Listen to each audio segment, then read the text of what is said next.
Hello, my name is Sally Gimmon, and I'm the owner of theTrustIsYou.com. I want to go over what the spendthrift is, because most people have never heard of this. Now, most trusts in the United States are not a spendthrift trust.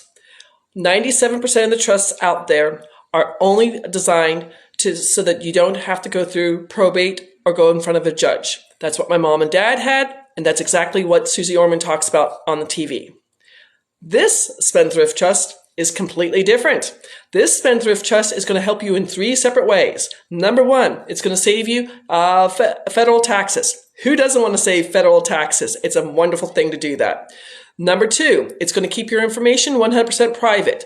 I know some people might not feel concerned about this, things like that, but nobody will know what property you own, what you have, and everything else. It will be in the trust's name. Number 3, you will not have any judgments in case you get sued. I can't stop you from being sued, but you're going to own nothing and control everything, so there'll be no money, and usually an attorney will turn around and walk away from that because they don't want to waste their time on this. So again, this trust is going to save you 3 ways. It's going to save you on federal taxes. Woohoo! Everyone wants to do that. It's going to keep your information 100% private, and then it's also going to keep you from paying any judgments when you get sued. Now, the overall title is the Spendthrift Trust. There are 5 words that go with this trust. I'm going to go over them so you can have them. It's irrevocable, complex, discretionary, non-grantor, spendthrift trust. Now, this is the same trust that the Rockefellers and US Presidents have, and other one percenters in the entire country have. Now, irrevocable. This goes from generation to generation to generation. The way I found out about this trust is a gentleman named Garrett Gunderson wrote a book called What the Rockefellers Do. I had read that book before I joined my real estate investing club. He's actually an instructor in my real estate investing club. He's now changed the name of the title of the book to What Billionaires Do. But I had read the book before I joined, and it's the Rockefellers have this trust. It's over 7 generations old. My trust only has 3 generations, over 7 generations old, and almost 400 people are in the trust. All the same EIN number, but in different silos doing their things for the Rockefellers. That's irrevocable. My mom and dad, who had just a regular trust, when I do my dad's taxes this year, that trust ends. I have to divide all the money up between my 2 brothers and myself, and I cannot use that trust for anything else. That's revocable. So this is irrevocable. Complex. This trust can hold money and make money day to day, week to week, month to month, year to year, decade to decade. Again, going back to my dad's trust, which was just to avoid probate, all the money in it has to be divided equally between my 2 brothers and I, and then the trust goes away.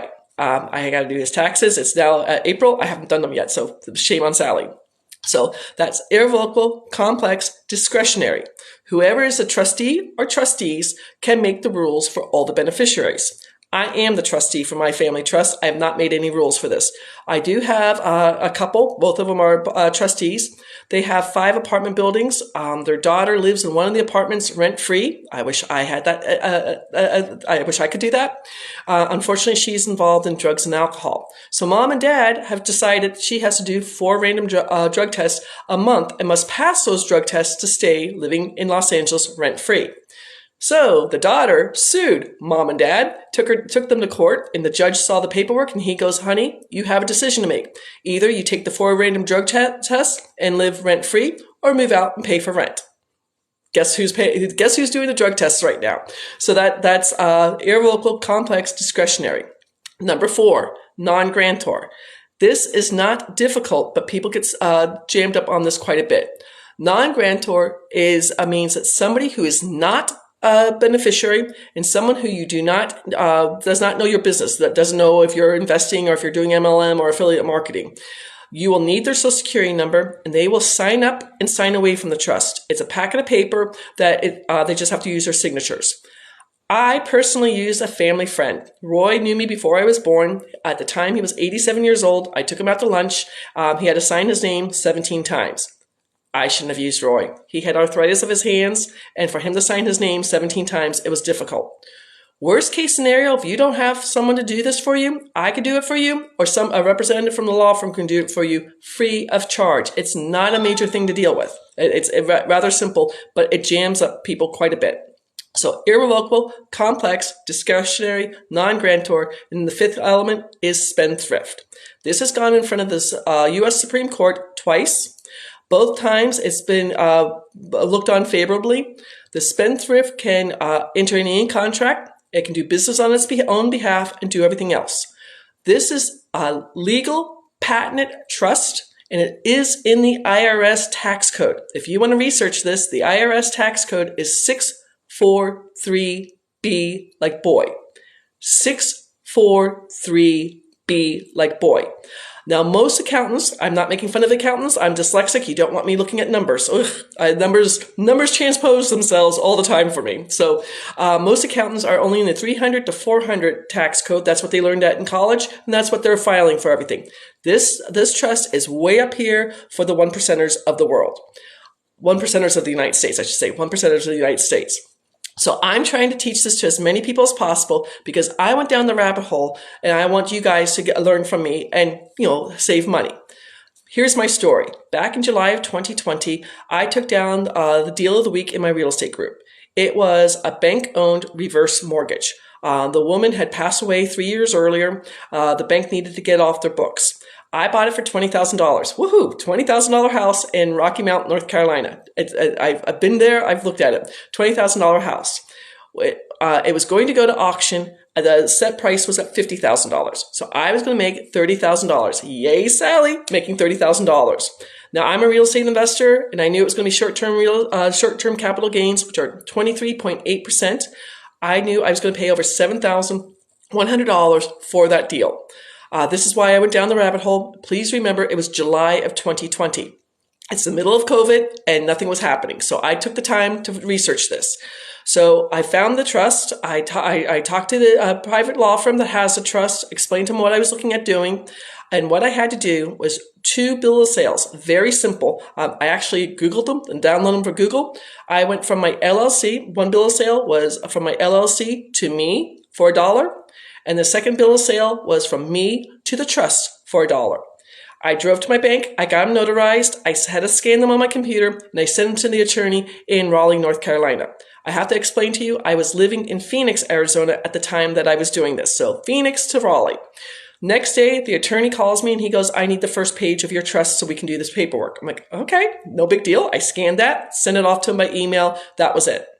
So the house I bought in July of 2020, the house sold August 28th, 2021, 13 months later. And it went up to over $64,000. Yay, Sally.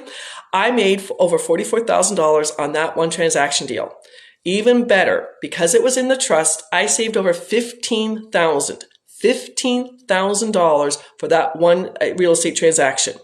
Well, guess what? I've done a lot more real estate in that transaction, in the trust, and I'm saving capital gains. I'm not crowing. I'm just telling you, since I started this trust, we're now in April, so it's now been 19 months. Since I started this trust, I have saved over $60,000 in capital gains. All I do, honestly, is I wholesale. I wholesale. Got rid of all my notes. I actually had to foreclose on my notes. I had to foreclose other things, but I was a notes real estate investor, but I got burned during COVID. So wholesaling, that's less than a year, or fix and flipping less than a year, is 23.8%. If you hold something for more than a year, your capital gains will either be 0 for a nonprofit, 15%, or 20%. Again, I'm not the CPA. You don't want me looking at numbers. 6s and 9s are evil. Being dyslexics, they go crazy. 8s and 3s are horrible too. So I always tell people 15% or 20%, and I give them the numbers for that because they should know. Now, this is what's going to save this. I have to go back. I have to apologize. There's 2 different trusts. There's there's a business trust for 1099 income earners. So if you're doing MLM marketing, if you're doing affiliate marketing, if you have a brick and mortar store, if you have a car wash, if you have a nail salon, any place where you're getting paid 1099, the business spendthrift trust is going to save you 70% on your federal taxes.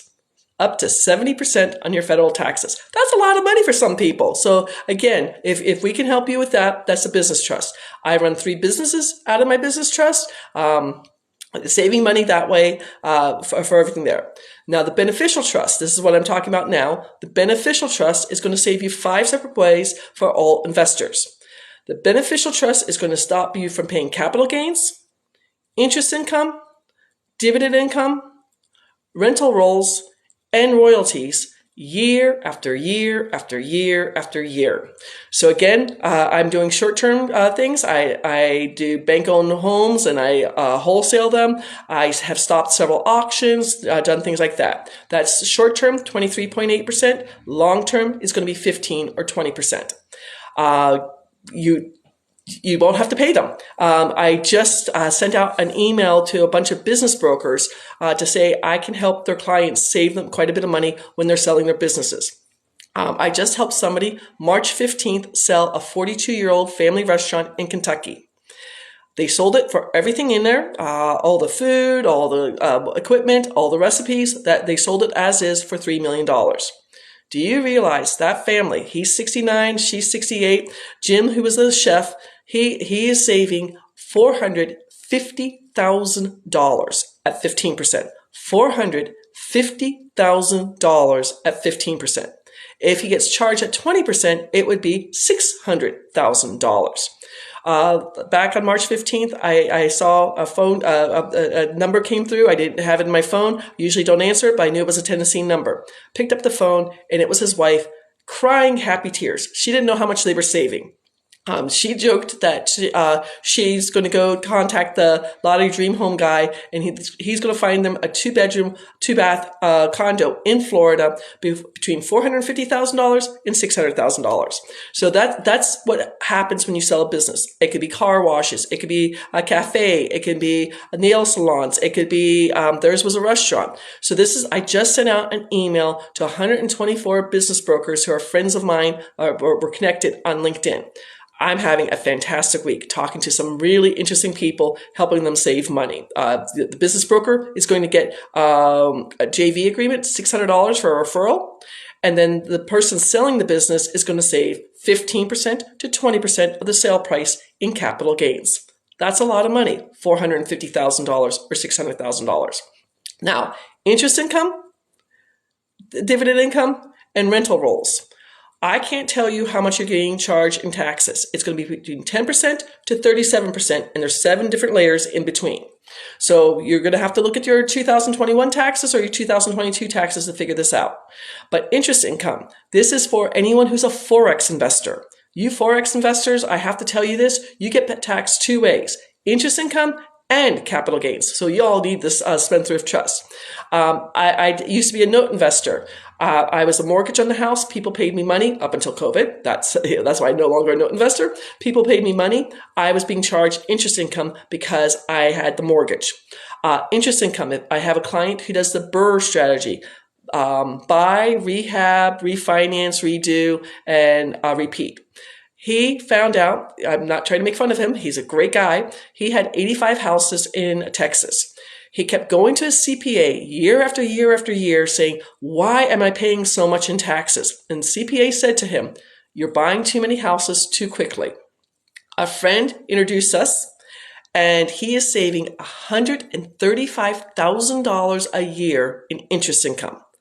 $135,000 a year, 2022, 2023, 2024, 2026, 2027. Keep doing what he's doing, but because he got the Spendthrift Trust, he's going to save so much money. Now, that's interest income. Dividend income. All you people involved in the stock market, all you people doing options, all you people doing day trading, doing futures trading. Dividend income, again, 7 different layers between 10% to 37%, 7 different layers. I can't tell you what it is. One of my clients, kind of an interesting thing, his dad left him 100 shares of the 100 top dividend paying companies. Back in 2021, he went on a vacation every quarter. We're talking beautiful vacations, not just, hey, I'm going to the beach for the weekend. He was going to Switzerland to go skiing and things like this. He didn't realize he'd have to pay so much in dividend income. Well, we had to get on the phone with his financial advisor. Her name's Jules. She had to change all the certificates electronically to the trust name. Not hard, but because of this, he's saving over $65,000 every single year from his dividend income. Again, between 10% to 35%. I don't know which direction he was at. So that's helping him. Rental rolls. This is for all of you people out there with short-term rentals. Maybe you're doing Airbnb, renting to students, renting to traveling nurses, or long-term rentals. This is going to help you with your rent rolls. Again, between 10% to 37%, 7 different layers in between. One of the examples I wanted to talk about, I got contacted by a gentleman who does rent to own. Somebody was buying their house after 4 years of being in it. The capital gains on it, we knew it was going to be $16,900. He's like, that's not enough to pay for the trust. I'm like, well, what about your other rent-to-owns? He had 7 other houses, and I gave him examples between 10%, 24%, and 37%. I said, I don't know what you are. We got off the phone. He calls me back in 2 hours and says, I called my CPA. I'm at 27%. So we're going to save him $28,000 year after year after year after year. So what he's doing is the $16,900 from the house he's selling. That's long-term capital gains. He's going to save that. He's going to buy an 8th house. And then in 2023, he's going to have 9 houses. 2010, he's going to have 10 houses. Each year, another house. By the time he's 50, he plans to have 30 houses to his empire. Good for him. Royalties. This is a little bit less. It's only 10% to 35%, 7 different layers in between. But royalties is going to become huge because it also includes NFTs. I don't care what you're doing in the meta world, but NFTs are all part of royalties. So artists, authors, songwriters, things like that, and then NFT artists, NFT real estate, or NFT crypto, you're getting charged between 10% to 37%. And if you have the Beneficial Spendthrift Trust, you get to save that year after year after year after year. I want to help as many people as possible save as much money as possible. I am not anti-American. I can honestly say that. I served 2 years in the Peace Corps in Eastern Poland from 91 to 93. I have horrible eyesight. So I can't get a license for a gun, so I can't go in the military. But I did 2 years in the Peace Corps. If the rich can do this, why shouldn't we be able to do this? Now, I'm not trying to be political, but the poor people in the United States are taken care of. The rich people know this, and it's the middle class that's getting squeezed. I am middle class. My father was in the military. My mom was an RN, but she stopped working while we were all young. I got to have a stay-at-home mom. It was wonderful. But, the middle class gets taxed so much. This information, I went down the rabbit hole to find. I'm probably going to get in trouble for saying this, but this is a video that I have kept. If y'all know a real estate guru named Grant Cardone, he's on recorded saying that he can save so much money by not telling people about this trust. So if I'm just outside Charlotte, North Carolina, if I'm looking at a house that's only 8% rate of return, and I think that's skinny, and I'm thinking about it, he can swoop in, take that house, wholesale that house, get the 8%, and then save the 23.8% on top of that. So he's saving he's saving 30% in taxes, or making a 30% rate of return on that. I can't believe Grant Cardone doesn't want to tell people about this trust. This trust should be taught in schools. This trust should be explained to people. Oh, I forgot to tell you. This trust comes from England. Way back when King Henry VIII was chopping off his wife's heads and got in trouble with Rome and the Catholic Church, he started up the Church of England. When he started up the Church of England, he went back to the Lords and Ladies of England and said, I need to tax you for my Church of England. The Lords and Ladies went back to the Magna Carta. I'm not giving you dates. Again, dyslexic, I'm not giving you dates. So this is contract law from England. It is in the IRS Tax Code. The private law firm I work for that has the patent on this trust has a trust that's turning 350 years old this year, 2023. It's going to be 350 years old before the United States was the United States. Now, it is contract law with your LLC, your S Corp, your C Corps. All of that is statutory law based in the States, and that can change at any time. And your information is not private there. If you put everything into the trust If you don't have anything outside the trust, you would only be filing federal taxes. So if you're living in a high tax zone like New York State, California, Illinois, you could be saving a lot of state taxes too. Also, you can shut down all your LLCs. I don't know how much people in California spend for LLCs, but I want to say it's $600 a year. It's expensive. I got my LLCs in Arizona and it was $50. Woohoo! I love Arizona. I'm a native Phoenician. I was born in Phoenix. But again, if you get everything in the trust, they don't know you exist. Now, with the Beneficial Spendthrift Trust, the three things it does not cover. It does not cover food, fun, and fashion. It sounds a little bit complicated. I just tell people keep a little notebook and say when you're at QT and you put gas into it, the Beneficial Spendthrift Trust will pay for that. But you're at QT and you buy a pack of gum, the Beneficial Trust won't pay for the pack of gum. Now, I have both the business trust and the beneficial trust. The bank I work with, I'm at Wells Fargo. I have a blue debit card and a red debit card. This did happen about 3 weeks ago. I was at Walmart getting an oil change. The beneficial trust paid for the oil change. The business trust paid for the food I was buying. So I just have to keep track of what I'm doing there. Worst case scenario, if you just get one or the other, well, the business trust, it'll take care of everything. If you just get the spendthrift trust and you don't have the business trust, you can do what's called a demand letter of everything that goes into that trust. I don't drive anything special. My cars are paid for, 2015 Nissan Altima, nothing special.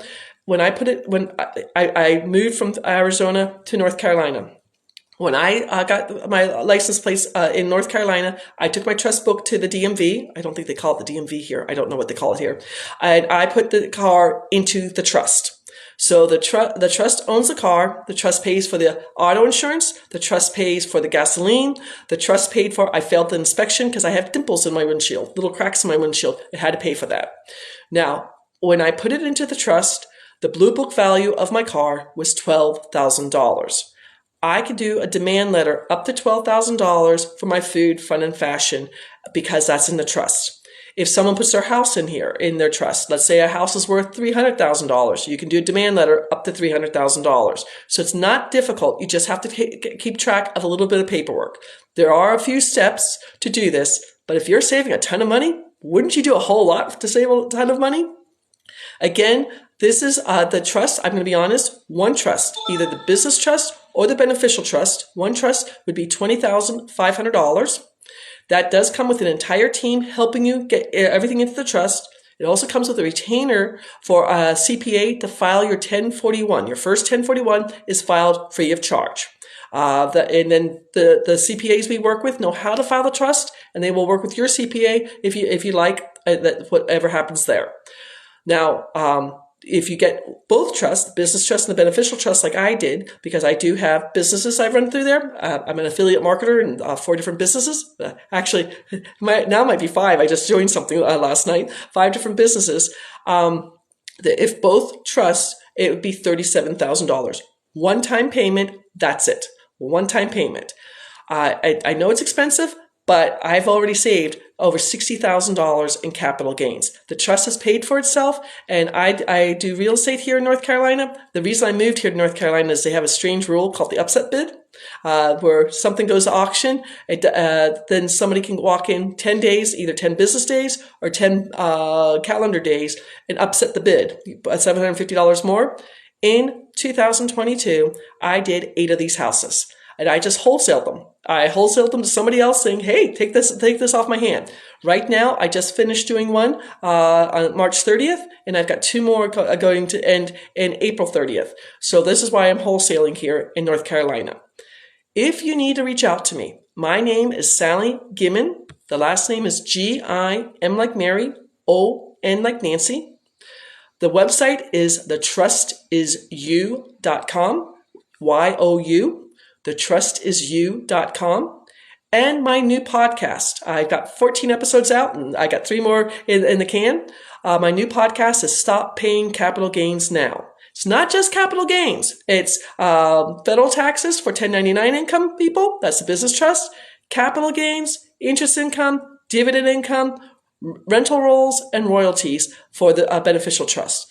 If I can help you save money or you want to know more information, please go out to thetrustisyou.com and set an appointment with me, and we'll have a Zoom conversation, and I'll talk to you all about this. Again, today, I'm working with a lot of business brokers to help people selling their business save that 15% to 20% when they sell their business. If I can help you save money with whatever you're doing, fantastic.